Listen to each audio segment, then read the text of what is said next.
सबसे अच्छा होता है कि हम लोग को वहाँ पे एक फंक्शन दिया हुआ होता है और एक अल्फ़ा का वैल्यू दिया होता है, उसमें हम लोग को सपोर्ट, कोर, बाउंड्री, ये सारी चीज़ें निकालने के लिए बोला होता है। तो उसके लिए आपको पहले इसका रूल पता होना चाहिए। तो ये काफ़ी ईजी रूल है, आप लोग ईजिली याद कर सकते हो।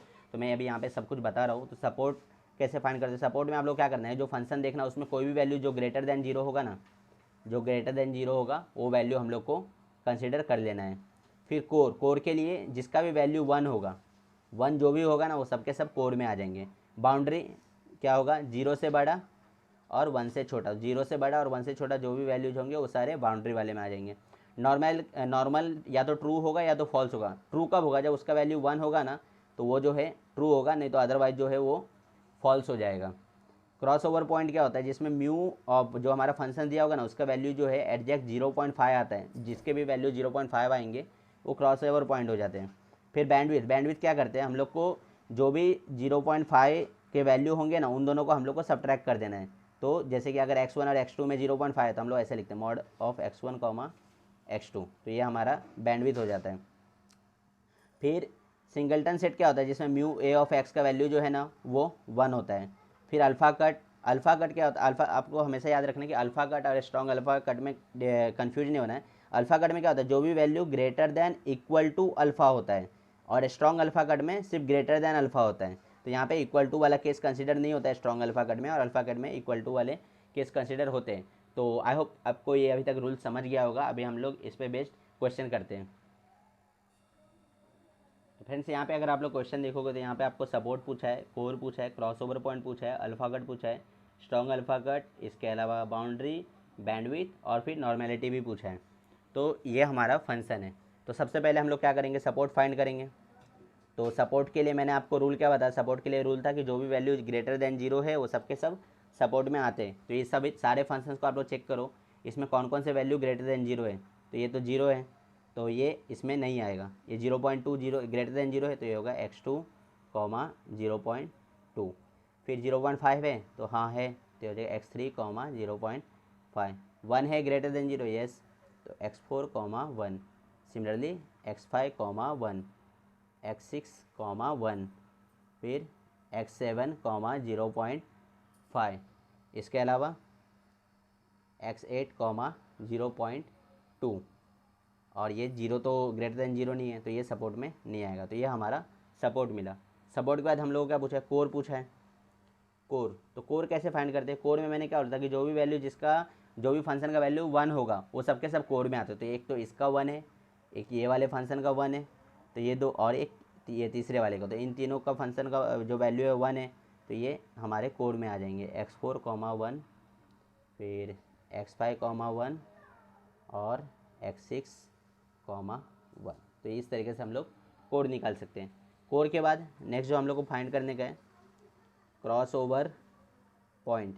तो क्रॉस ओवर पॉइंट कैसे फाइंड करेंगे, क्रॉस ओवर में मैंने क्या बोला था कि जिसकी भी वैल्यू 0.5 के इक्वल होगी। तो यहाँ पे एक तो ए फंक्शन की 0.5 के इक्वल है और एक ये फंक्शन की वैल्यू जो है 0.5 के इक्वल है, तो हो जाएगा x3 कॉमा 0.5 और यहाँ पे हो जाएगा x7 कॉमा 0.5। तो इस तरीके से हम लोग क्रॉस ओवर पॉइंट निकाल सकते हैं। फिर था अल्फ़ा कट। तो अल्फ़ा कट कैसे निकालेंगे, अल्फ़ा कट में क्या बोला था कि जो भी आपको अल्फ़ा की वैल्यू दी हुई होगी ना उससे ग्रेटर दैन इक्वल टू जो भी वैल्यू रहेगा वो सबके सब अल्फ़ा कट में आ जाएगा। तो यहाँ पे इस क्वेश्चन में जो आपको अल्फ़ा दी हुई है वो 0.2 दिया हुआ है। तो 0.2 से या फिर 0.2 से बड़ा जो भी वैल्यू रहेगा वो सब, तो एक तो ये हो गया x2 कॉमा 0.2, फिर x3 कॉमा 0.5 क्योंकि वो बड़ा है अल्फ़ा से, x4 कॉमा 1, x5 कॉमा 1, फिर x6 कॉमा 1, फिर x7 कॉमा 0.5, x8 कॉमा 0.2। तो ये और जीरो क्योंकि तो ये छोटा है। सिमिलरली अगर हम लोग को स्ट्रॉन्ग अल्फ़ा कट पूछा होगा, स्ट्रॉन्ग अल्फ़ा कट, तो स्ट्रॉन्ग अल्फ़ा कट हम लोग कैसे फाइंड करेंगे, स्ट्रॉन्ग अल्फ़ा कट के लिए आप लोग क्या करना है, सिर्फ 0.2 का जो वैल्यू है ना इसमें से वो कंसीडर नहीं करना है, क्योंकि हम लोगों ने क्या देखा था स्ट्रॉन्ग अल्फ़ा कट में सिर्फ ग्रेटर देन वाले वैल्यू हम लोग लेते हैं। तो इसमें ग्रेटर देन वाले कौन कौन हो जाएंगे, 0.5, ये और ये। तो यहाँ पे हम लोग को सिर्फ वही लिखना है, x3 comma 0.5, x4 comma 1, x5 comma 1, x6 comma 1, x7 comma 0.5, और ये तो हम लोग कंसिडर नहीं करेंगे।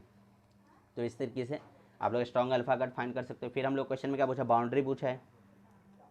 तो बाउंड्री कैसे फाइंड करते, बाउंड्री में मैंने आपको क्या बोला था कि जो भी वैल्यू जो है 0 से बड़ा होना चाहिए फ्रेंड्स। तो मैंने बाउंड्री में आपको क्या बोला था कि जो भी वैल्यू ग्रेटर देन 0 होगा और लेस देन 1 होगा। तो इस सब में से हम लोग को जो भी वैल्यू जो है 0 से बड़ा और ये क्या बोलते हैं 1 से छोटा, तो वो सारे कौन से वैल्यू है। तो हम लोग यहाँ पे देखेंगे, एक तो ये 0 से बड़ा है ये भी, लेकिन ये 1 है, हम लोग को 1 से छोटा चाहिए तो इसको नहीं लेंगे, इसको भी कंसिडर नहीं करेंगे, इसको भी नहीं। हाँ, इसको हम लोग कंसिडर करेंगे क्योंकि ये 0 से बड़ा है और ये भी 0 से बड़ा है। तो ये सारे वैल्यूज हम लोग को यहाँ पे लिखना है बाउंड्री वाले फंक्शन में।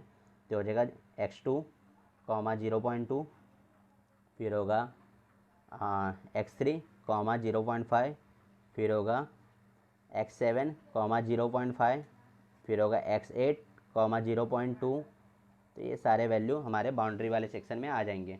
फिर बैंडविड्थ हम लोग को पूछा है, तो बैंडविड्थ कैसे निकालेंगे। तो बैंडविड्थ के लिए मैंने क्या बोला था कि जो भी फंक्शन जिसका वैल्यू 0.5 होगा उन दोनों को हम लोग को सब्ट्रैक्ट कर देने का है, मतलब माइनस के फॉर्म में रिप्रेजेंट करना है। तो एक तो x3 का जो वैल्यू है वो 0.5 है और x7 का, तो हम लोग का बैंडविड्थ हो जाएगा यहाँ पे mod of x3 minus x7।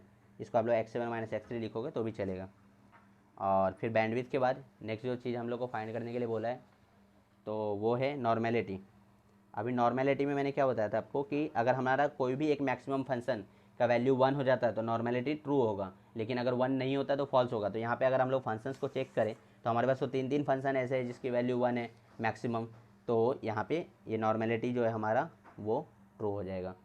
तो ये जो भी मैंने बताया ना, इसको हम लोग एक ग्राफ के फॉर्म में भी रिप्रेजेंट कर सकते हैं। तो अगर आप लोग एग्जाम में वो ग्राफ बना दोगे तो और भी अच्छा रहेगा, और बनाना भी पड़ता है शायद से, तो मैं बताता हूँ उसको कैसे बनाने का है। आपको सिंपली क्या करना है, जो स्क्रीन पे आप लोग इमेज देख रहे हो ना, उसमें कैसे सारी चीज़ों को डिफाइन किया। सबसे पहले देखिए यहाँ पे अल्फ़ा को डिफाइन किया 0.2, फिर 0.5 जो हमारा क्रॉस ओवर पॉइंट है, और फिर बाद में सबसे ऊपर जो हाईएस्ट पॉइंट है। फिर वहाँ पे हम लोग को हर एक चीज़ बताया कि बैंडविड्थ कहाँ से कहाँ तक है, कोर कहाँ से कहाँ तक है, बाउंड्री कहाँ से कहाँ तक है, फिर अल्फ़ा कट का वैल्यू कहाँ से कहाँ तक है, सपोर्ट का वैल्यू कहाँ से कहाँ तक है। तो ये सारी चीज़ों को हम लोग को यहाँ पे कंसिडर करना है और इस तरीके से रिप्रेजेंट करना है। तो आई होप आपको समझा कि इस तरह के जो भी क्वेश्चंस आएंगे तो आप लोग उसको कैसे करोगे। नेक्स्ट लेक्चर में हम लोग मिन मैक्स कंपोजिशन वाले क्वेश्चंस करने वाले हैं।